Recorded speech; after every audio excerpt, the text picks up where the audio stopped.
ကဲပြောဘာဖြစ်လာလဲပြောကြည့် သမီးကအနှိမ့်သီးသားဆိုပြီးတော့ရန်ကုန်ကနေပြီးတော့ပွဲစားတော်ယူနဲ့ခေါ်လာပြီးတော့သူတို့ကအနှိမ့်ခန်းကိုဗန်းပြပြီးတော့ဟိုဘက်ခန်းမှာဖာခံစားရတာကောင်းပါလေအယောက်20ကျော်ရှိတယ်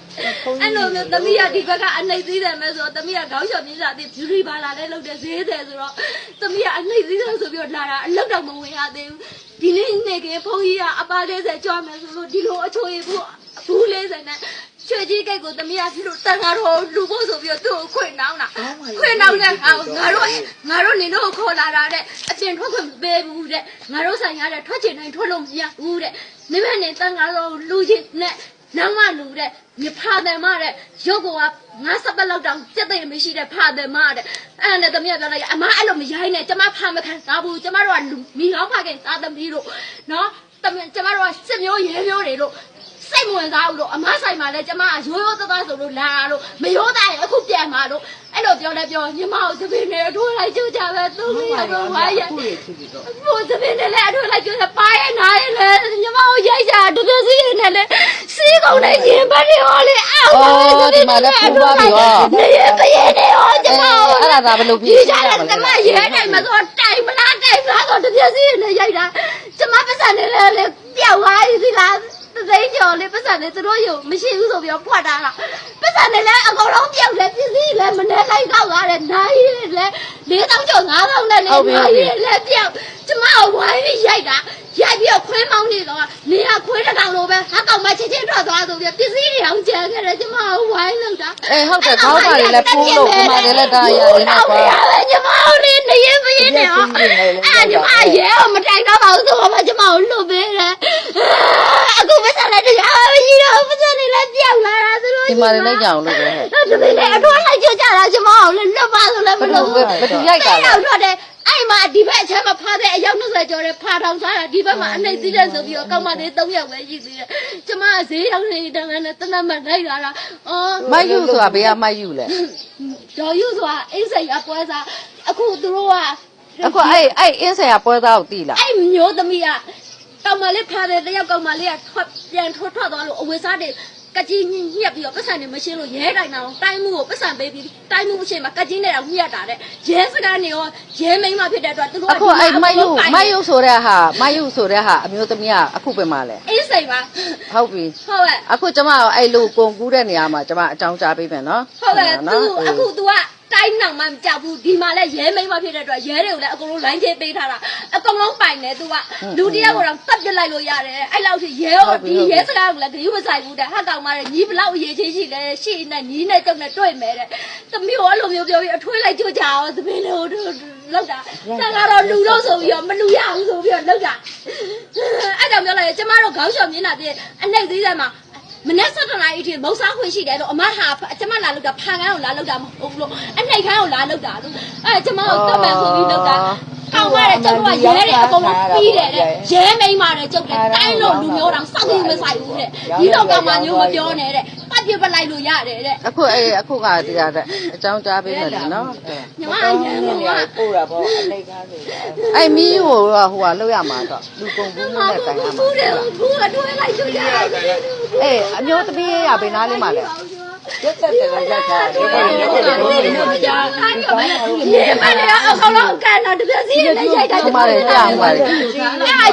မတိုင်ပါဘူးဆိုအမကျမမျက်နှာကိုလေရက်တော့တာ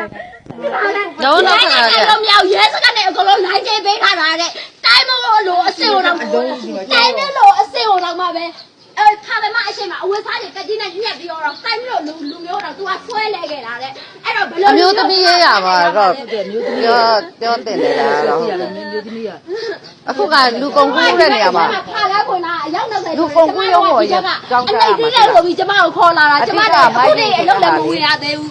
ကျမအလုပ်လည်းမဝင်ရသေးဘူးကျမကိုရိုက်နှက်ထားတာရစရာမရှိဘူးဘယ်တော့ကလာလဲကျမရောက်တာ9ရက်လောက်ပဲရှိသေးတယ်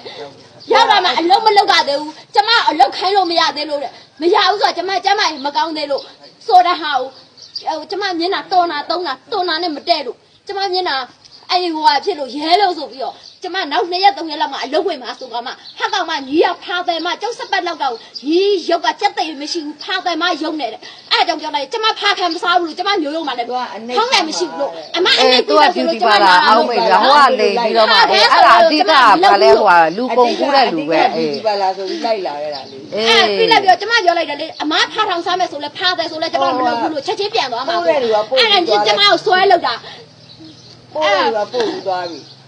အခုအဲ့ဒါတေအခုကဘေကိုသွားဖို့အစီအစဉ်ရှိလဲ အခုပြန်ဖို့ပတ်စံနေလားအကုန်ပြန်သွားကျမကိုမောင်းလို့လားတန်ကတော့လေလူဖို့အတွက်ကိုလူလို့ဆိုပြီးတော့မလူရဘူးဆိုပြီးတော့ရိုက်တာ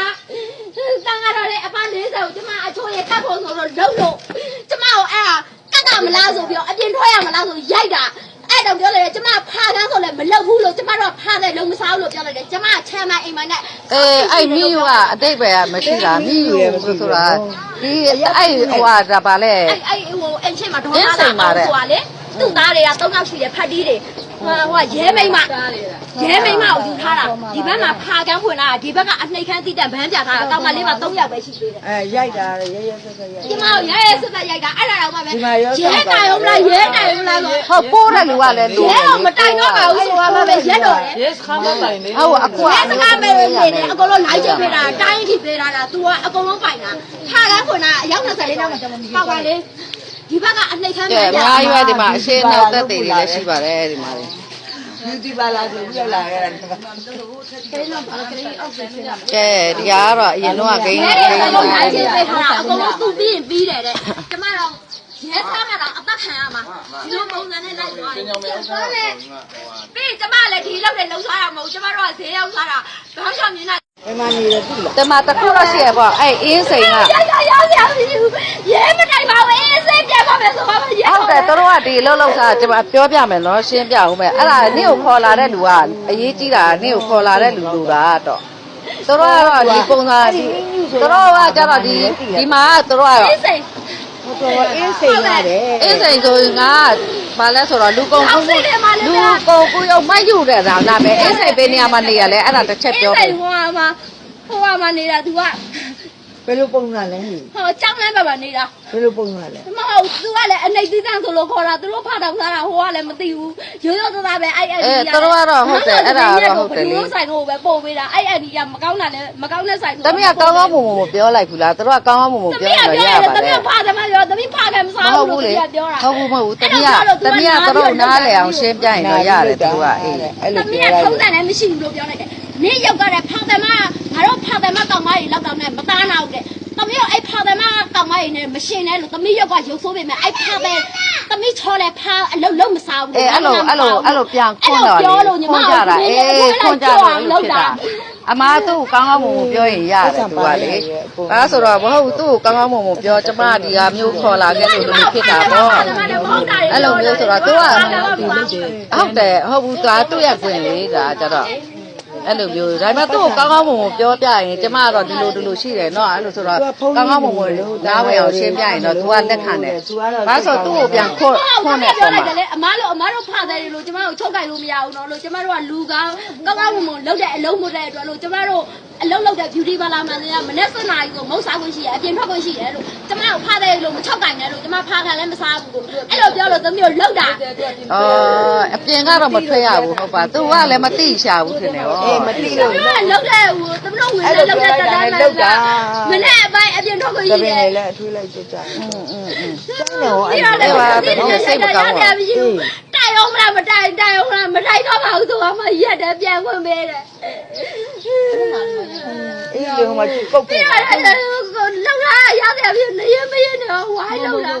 ဝိုင်းလိုက်တာ စစ်ချက်ကိုဒီမှာလေသူ့တော့စစ်တယ် ပတ်စံနဲ့လည်းပြောက်တယ်သူတို့အကြောင်းမရိုးသားမှန်းတယ်လို့တတိပတ်စံဖွက်ထားတာပြန်မဲ့ဆိုလဲဆိုပတ်တာကြီးလုံးလဲလို့ပတ်တာကြီးကျိုးတွေပြုတ်ပြီးပတ်စံတသိန်းတော့အကုန်မတွေ့တော့